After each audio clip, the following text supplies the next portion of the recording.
Hello, Jim Laird here, and I have a special guest today, Mr. Stan Efferding. And Stan has done so much stuff online. We're not going to waste everyone's time by going through his illustrious bio. You can very easily find that everywhere. So we're not going to go over that. Stan, thank you for being on today. I can't remember. I've known about you for a long time. I can't remember when I heard about you when I was training at Westside, or if Jim Windler told me about you, or Ed Cohn told me about you, or I've learned about you from Mark Bell. But I've been following you for a long time. I've been ordering your meals for a long time. And it's interesting. About a year ago, I started working with Dr. Leland Stillman, coming into his medical practice and helping him develop a coaching practice, because we know most doctors, that's not really their skill set. So helping him develop that. And I remember we basically ended up sharing a place together. We thought it would be much easier for us to start a business if we're both in the same house, which has had its pluses and minuses, I'm sure you're aware. And I remember the first time he saw me cook, and he just sit there and he looked at me like, "What are you making?" Because I was making monster mash, pouring bone broth in there, steak and, rice and all these things. And when he first started working with me, he wanted me to understand what he does. So I don't know if you're familiar with the Nutri-Eval from Genova Labs. Yep. He ordered me one of those because that's a big part of his practice. And I could see him. He's like, this meathead doesn't know how to eat. And he was watching me eat, and then he tried some of it. He's like, this is really good. And I was like, it is. And the Nutri-Eval came back, and he's like, you have one of the most balanced. I thought it was going to be a train wreck. He's like, you have one of the most balanced Nutri-Evals I've ever seen. And I was like, well, I got this template from Stan Efferding. I showed him the book. He started running your diet through Chronometer. And he was like, this is incredible. Like, this is so balanced, and it's foods that people actually want to eat. And it's easy on digestion. It's great for autoimmune issues. Why don't you kind of tell us how you kind of came up with this thing called the vertical diet? Yeah, well, I think most folks know that I've been competing for over 30 years, since 1988. And unfortunately, back then we didn't have the internet, and there was a lot of trial and error going on. And I would bulk up to over 300 pounds to compete in powerlifting. Then I would diet down to single-digit body fat to compete in bodybuilding. And I would do that back and forth and back and forth. I'd compete in powerlifting meet, and I would diet and compete in a bodybuilding show. And so, conservatively speaking, and people think I'm kidding when I say this, but over the 25 years that I was actually on platforms or stages, I gained and lost well over 1,000 pounds. Yeah. And so a lot of it was trial and error and working with clients and athletes at major universities. And I was a high school soccer coach, and I trained the University of Oregon football and track team. I just found that a lot of them were let's say it this way. On the dieting side, whether it was bodybuilding, figure physique, bikini, athletes, women track in particular, people would over restrict. They would demonize foods to such a degree that they would experience micronutrient deficiencies, women in particular, the female triad, anemia, amenorrhea, osteopenia, low thyroid, very common. We'd see those kinds of things. Brittle skin, hair, and nails from biotin deficiency, from eliminating the egg yolk, all those kinds of things. So that was on that end of the spectrum. And they had just, those guru nutrition bikini diets were always, don't eat red meat, don't eat the egg yolk, don't eat fruit, don't eat dairy, don't salt your food. And what we found is those people would just quickly deteriorate into a very poor health and performance state. And then on the other end of the spectrum, from the dirty bulking, we would see guys experience fatty liver, and then ultimately metabolic syndrome, high blood pressure, high blood sugar, high cholesterol, liver and kidney enzyme issues, just from dirty bulking.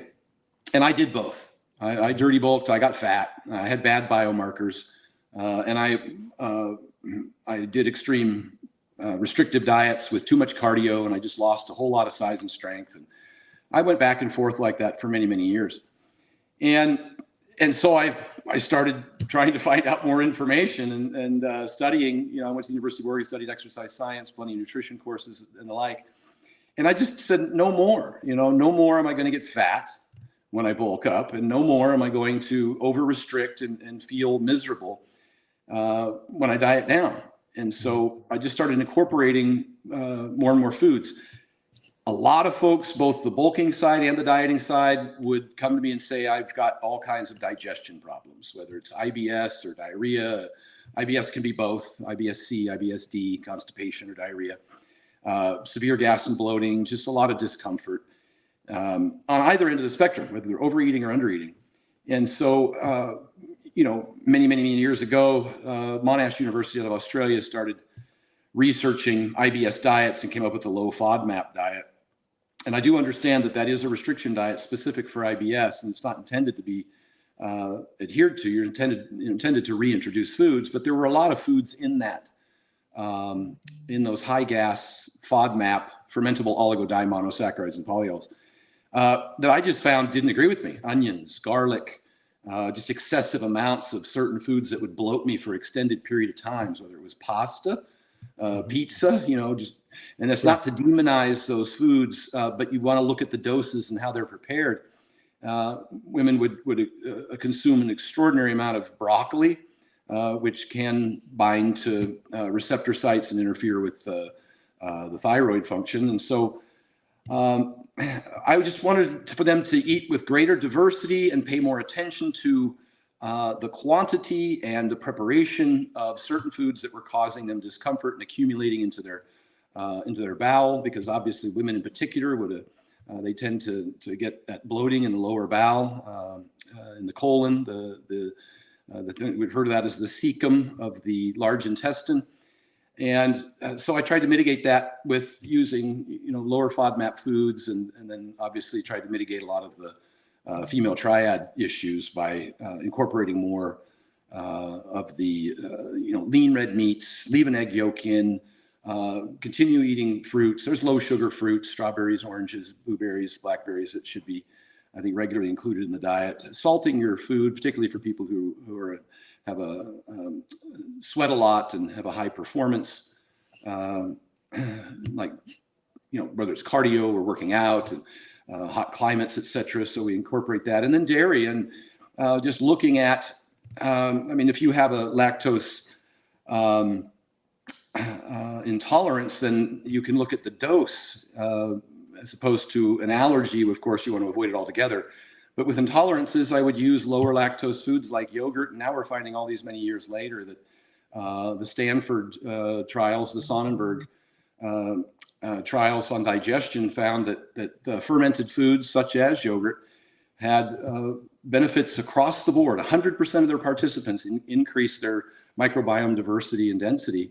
As opposed to fiber, they had three groups. One responded well, one didn't change at all, and one responded poorly. So I do like the fermented foods. I do like the probiotics and the that's in the dairy, and women need calcium. Yep. So when you said that your friend ran this through the chronometer, that's exactly what I did. We need 1,000 milligrams of calcium. We need 4,700 milligrams of potassium. We need at least 125 micrograms of iodine. We need, our iron intake. We need our B12 intake. So I went down the list. I just started Googling each and every one of those vitamins and minerals, and I said, what are the foods that have the highest concentration of these? And then I carefully looked at those foods. I pulled all those together and said, which ones of these are most typically consumed? Because in iodine, you can eat seaweed, but who eats seaweed? I could have made a diet with seaweed, but you understand the point. And so I do. I felt it had to be simple, sensible, and sustainable. That's the big thing. Compliance is the science, is my mantra. And so I had to give somebody a diet they would actually eat that could become part of a lifestyle. And even then I would go one step further and tell them where to buy these groceries and how to cook them. So like the Costco meats are way better than the Walmart meats. It hands down. There's no comparison. Walmart meats taste like dog food. I'm sorry, but that's just the way, I've eaten a lot of food in my life. So I went so far as to find out who has the best quality, and I didn't want to use that word. I probably prefer just to say best tasting foods, and then how to prepare them such that that's convenient. It's Right. because nobody has an hour to cook a meal. And so I try and teach them to prepare, meal prepping is generally where I head towards, hence the Monster Mash. You can make 3 or 4 of them in a big bowl at once and then put 2 into thermos and take them with you. Yep. And then you just add some baby carrots and a couple scoops of yogurt and the orange with each meal, and you're starting to satisfy all of the chronometer requirements. So that's kind of, I know I went all over the place, but that's kind of how it started to come together. And then I recruited Dr. Damon McCune about 5 years ago, who's my co-author, and he's a PhD RDN. He was director of dietetics at UNLV and an instructor in the exercise phys department.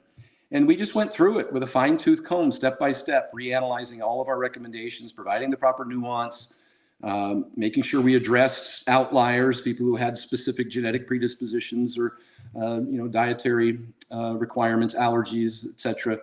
And he attached over 200 peer-reviewed published research articles. Most of them are systematic reviews of RCTs to make sure that we were giving good advice. And that's kind of how the vertical diet has evolved to this point. It's pretty awesome. Like something that started out as a performance thing. I mean, I've seen the hundreds of testimonials of people with IBS, autoimmune issues that have gotten great results, using your template. And we certainly love your template because of its simplicity.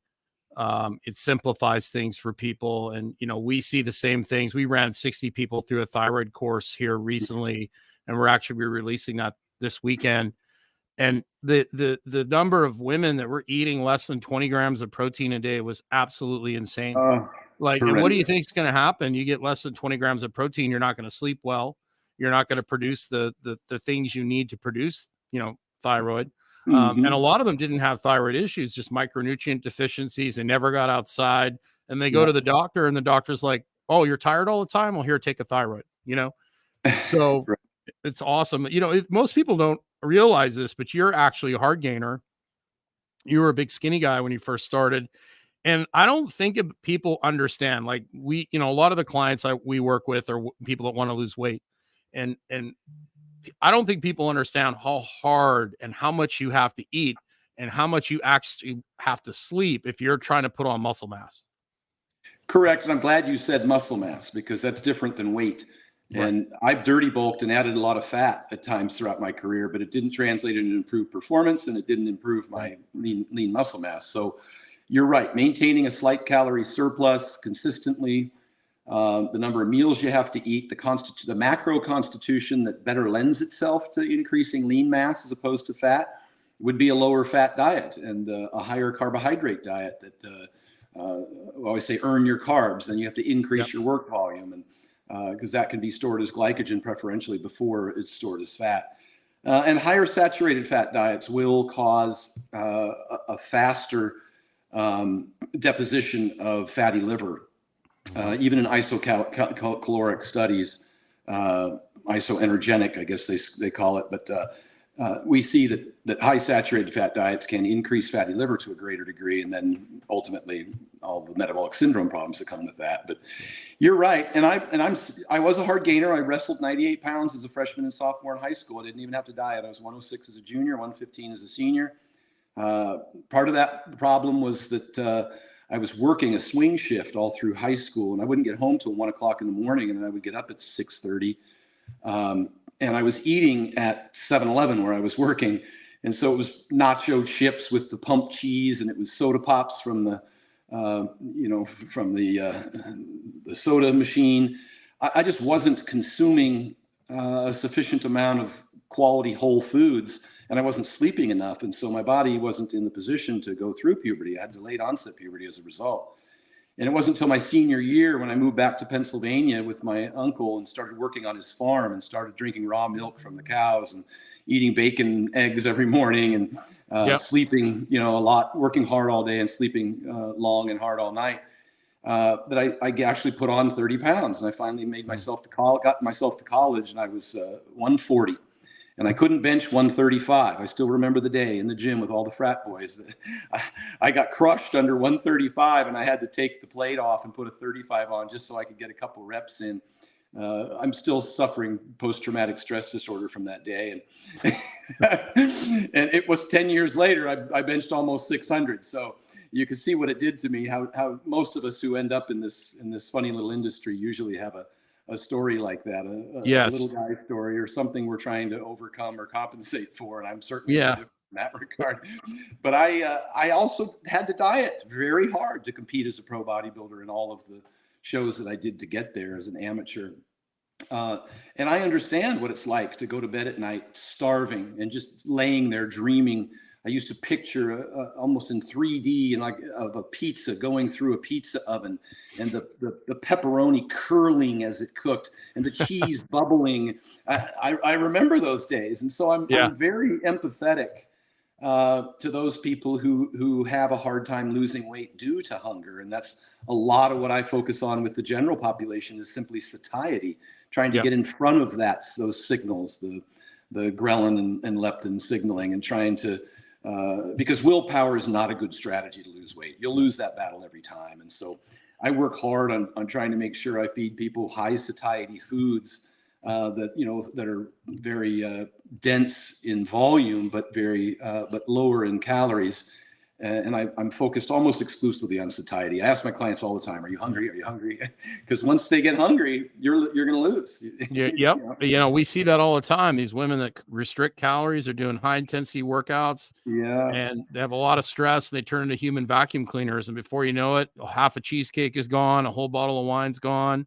You know, and it's much better I'd much rather have them eat a little more food and walk and lift weights and play the long game than try and, starve themselves to lose a bunch of weight quickly.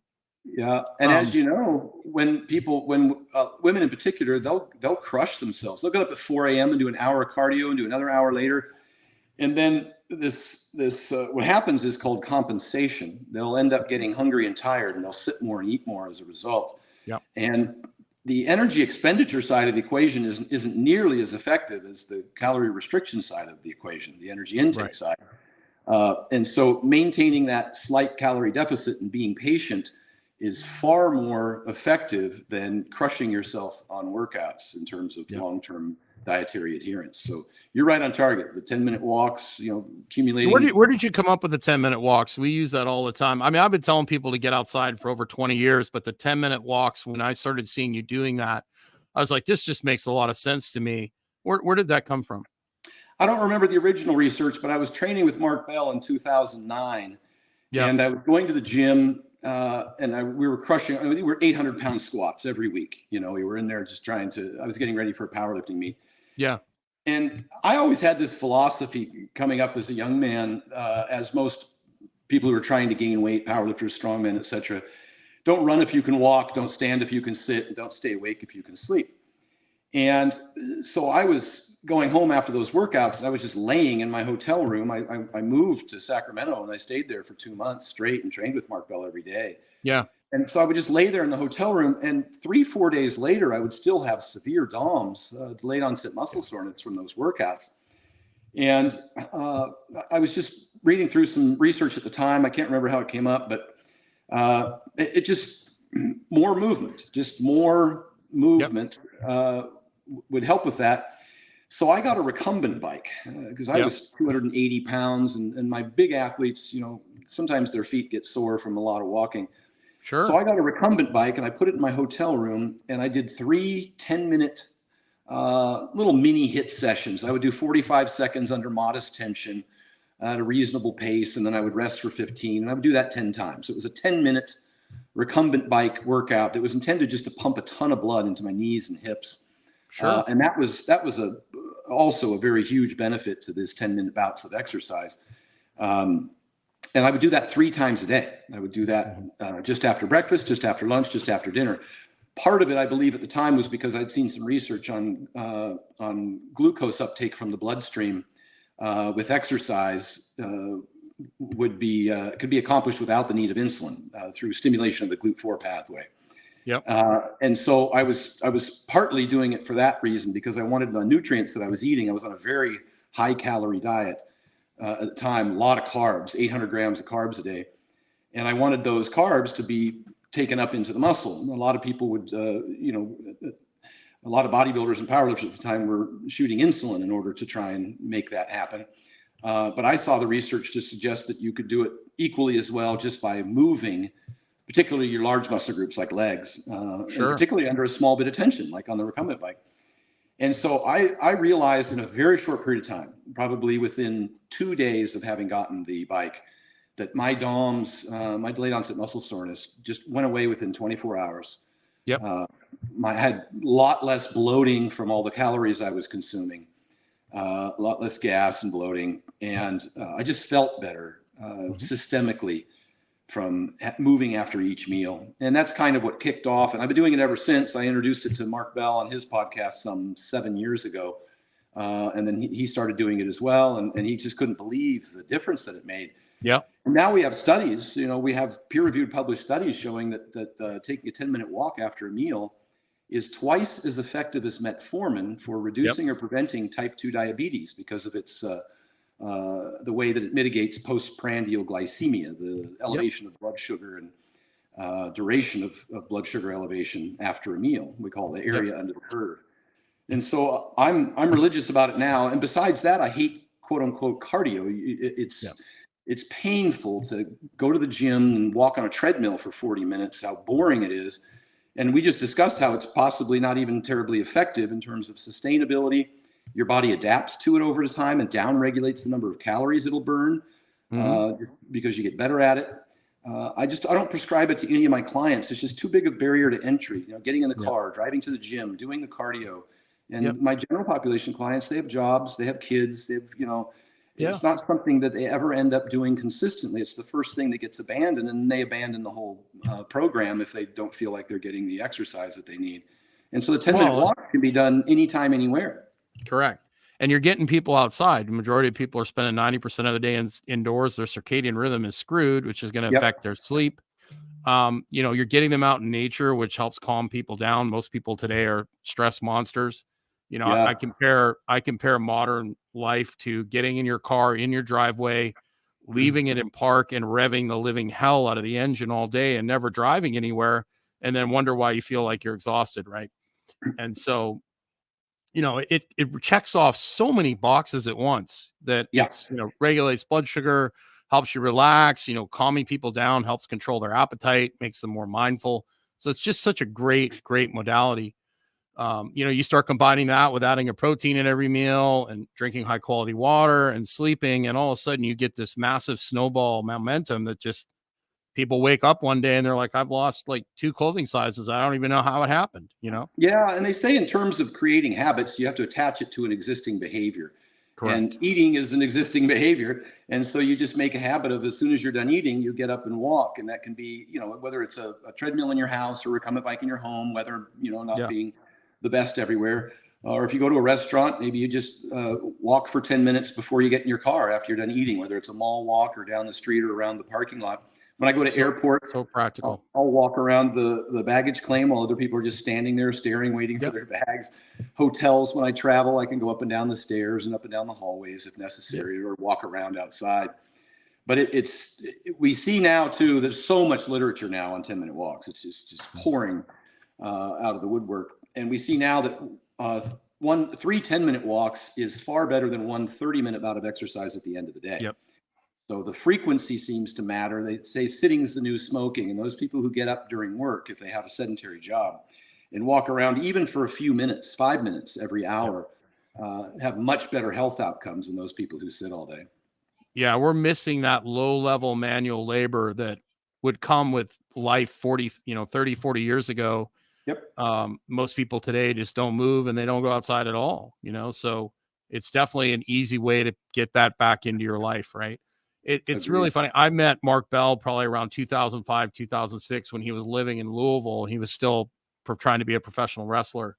Yeah. And so, I've known Mark a long time, and it's been fun to watch his evolution. Smelly. And so I remember when I first met you, I think it was a conference where it was Ed Cohn and Stuart McGill and you. Yeah. And I think you were in Cincinnati, or I can't remember exactly. I think it was Cincinnati. Yeah. And a buddy of mine went with me, and he was all excited. He's like, because he's listening to your presentation, and he's like, you're like, you gave your email address out and you're like, hey, I can't remember, was it Brian Shaw or who you were working with at the time? But you were talking about how you were going to give the exact protocol that you gave him and the questionnaire and everything in his prescription. And he was so excited because he's like, oh man, this is going to be like the cutting edge information. Like I'm getting like top secret stuff. And I remember we got the email and he opened it up and he's like, sleep more.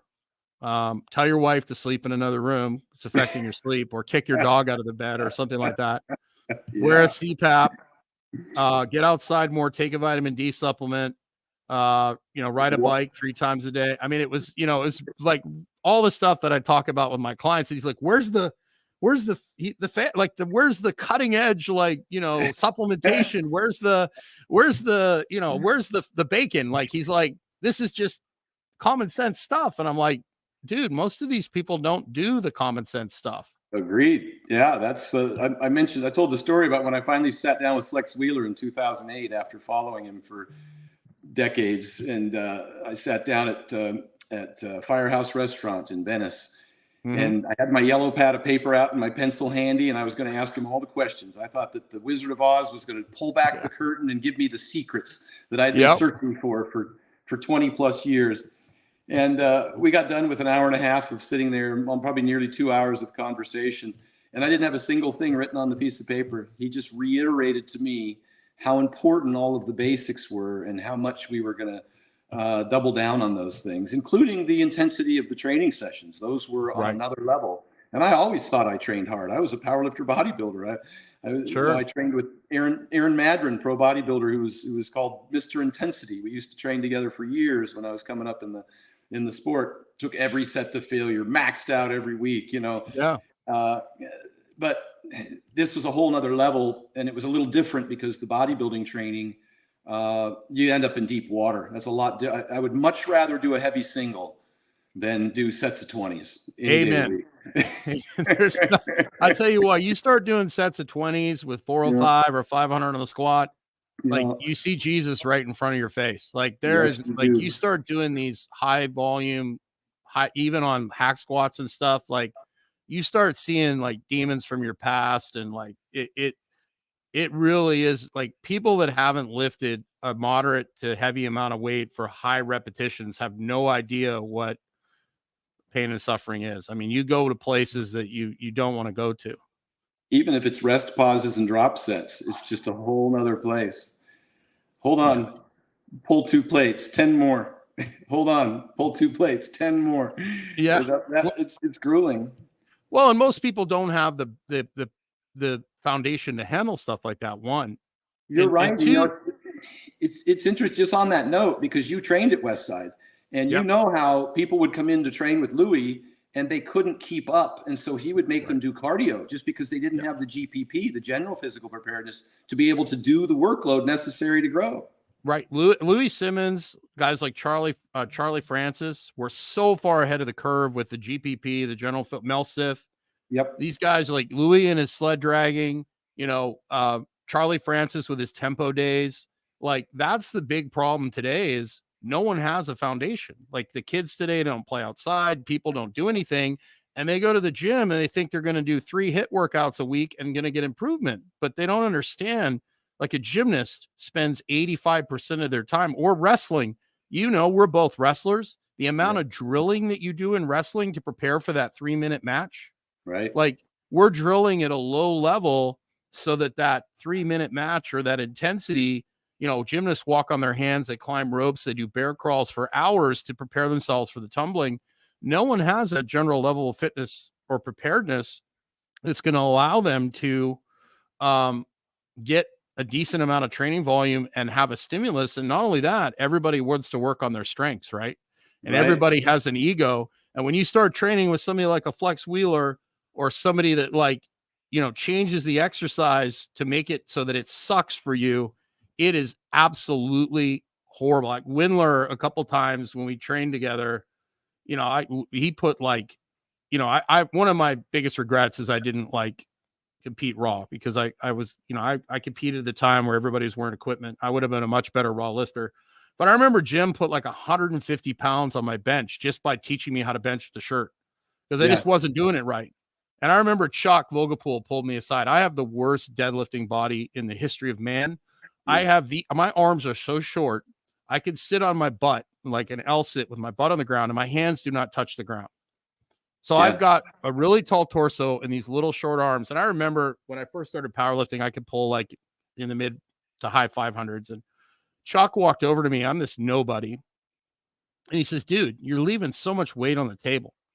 He's like, you're lifting you and the bar. Like, your weight is forward. You need to like bend the bar. You need to drop your hips. You need to get, your weight going backwards so you actually teeter totter. And I remember like, no extra work. Like, my deadlift went from in the mid fives to like almost 700 in less than 6 months because I Yeah. learned how to do it right. So when you start actually training with people that know what they're doing, there's a whole nother level of intensity that most people just don't ever experience, because most people get in a comfort zone and they aren't willing to work on their weaknesses. They're not willing to take a good look at themselves. So It's important what you just said. I think everyone should have a coach. I I agree. had been competing for 20 years when I finally was in the position to be able to have the time and the resources to go find a great coach. And I was able to hire Flex Wheeler. That was a very expensive proposition. I talked about in a video called Why I'm a Hypocrite on YouTube about the cost of that venture, just packing up and moving to San Jose and living in a hotel room for nearly 4 months and training with Flex twice a day, every day. And then going to Mark Bell. The things I learned from Mark, I had totaled 2,070 pounds in March of 2009. And in September or October, I forget exactly, of 2009, it was 2221.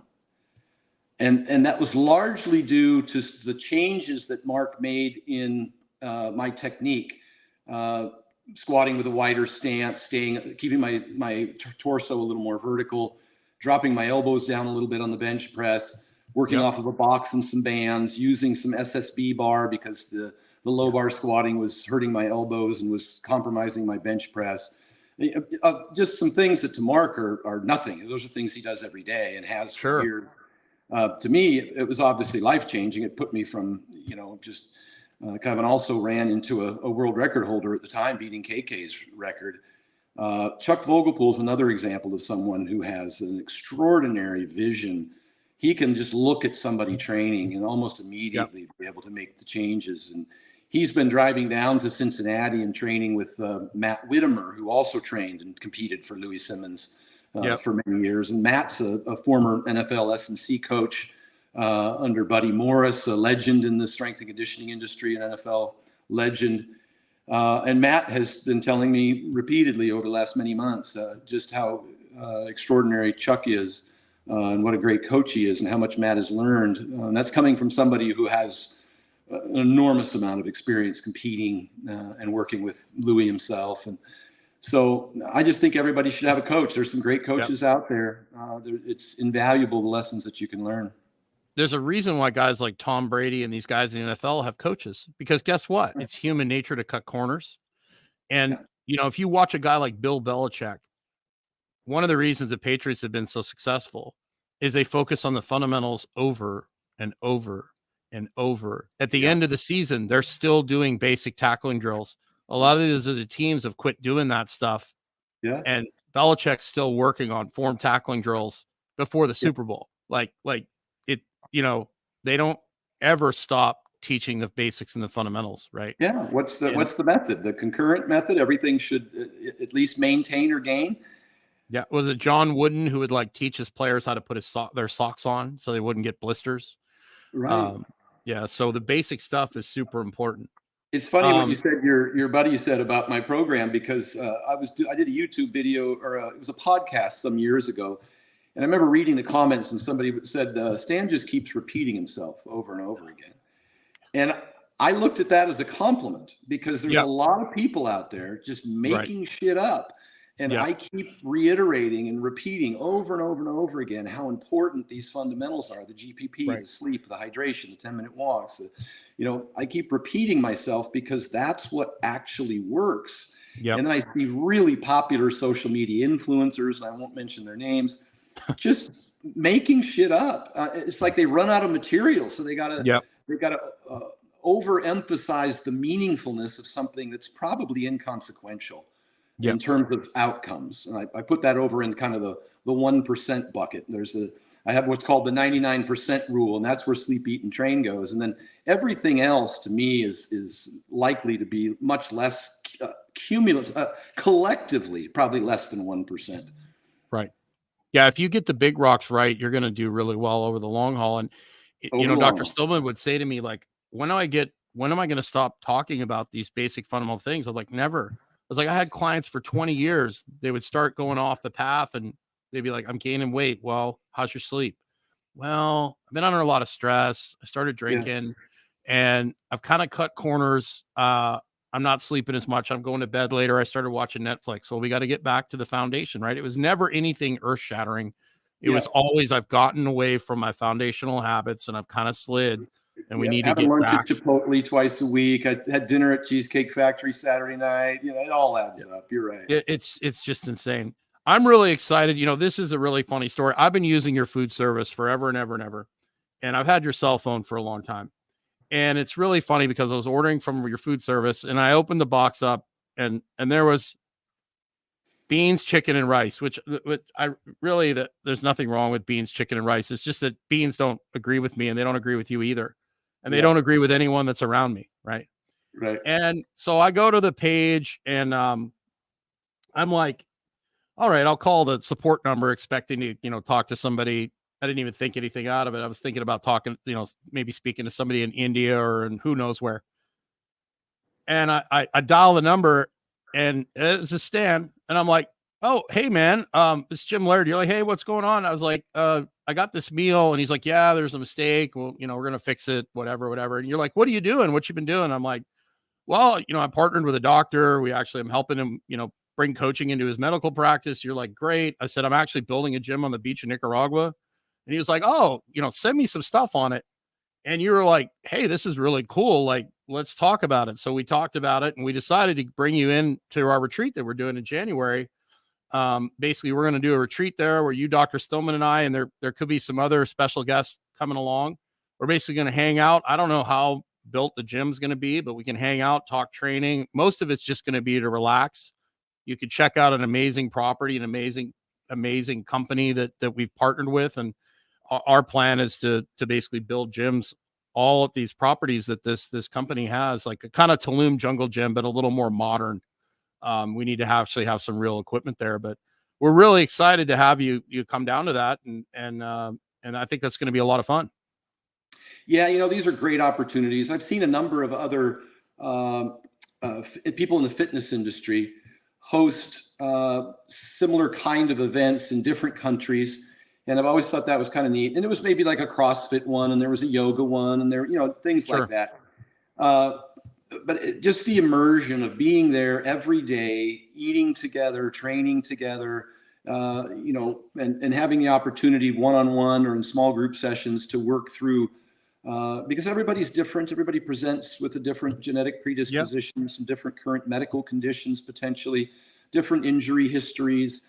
And that's when it's a little easier to ask a lot more questions and to help people kind of set themselves up on a program to get better, to lose weight and feel great, And so I think, in that environment where we can, where stress management becomes an effective intervention as well. Yeah. So I look forward to that. I have hosted in the past some Biggs University seminars here in my home in Las Vegas and at my gym, where people come and spend a whole day with me.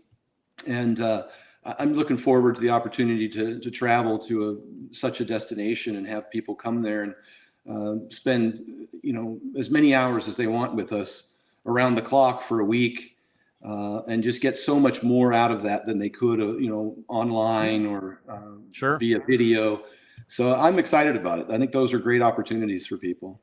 Thank you. We're great to have you on board. And the best thing about it is it's all inclusive. It's all taken care of. Everything from your accommodations to your pickup at the airport.